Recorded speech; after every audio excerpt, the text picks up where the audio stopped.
আসসালামু আলাইকুম, সবাই কেমন আছেন? আমি এবং আমার পরিবার আলহামদুলিল্লাহ ভালো আছি।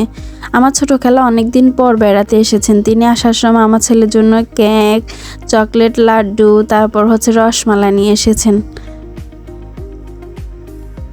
এখানে আমার ছোট খালার মেয়ে এবং আহনাফ খেলা করতেছিল।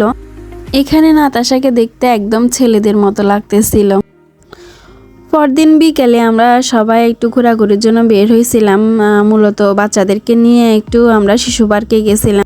শিশু পার্কে বিভিন্ন রকমের রাইড থাকলেও আহনাফের বয়সে বাচ্চাদেরকে ওইসব রাইডে আসলে উঠানো যাবে না। তো এই দোলনা আর এই রকম রাইডগুলা বাচ্চাদের জন্য ঠিক আছে।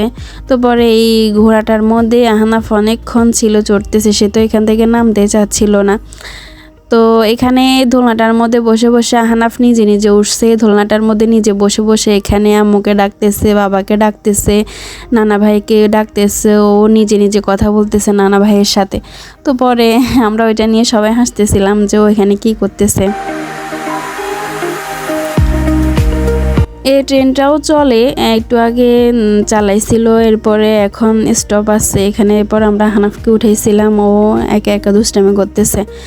আর নাতাশা এবং আহনাফ দুজনে একবার গেটের কাছে যাচ্ছিল, আবার একবার বের হয়ে যাইতে চাইছিল, তারপর আবার আসতেছে, ওরা দৌড়াদৌড়ি করতেছে এই আর কি।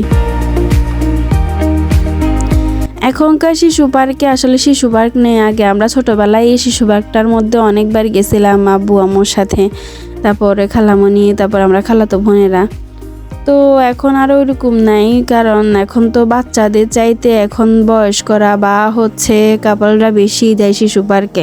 এখান থেকে বের হয়ে আমরা নবী হোটেলে হালকা পাতলা নাস্তা করে বাসায় চলে এসেছি। আজকের ভিডিও এ পর্যন্তই। সবার ভালো লাগলে লাইক, কমেন্ট, শেয়ার, সাবস্ক্রাইব করবেন। আসসালামু আলাইকুম।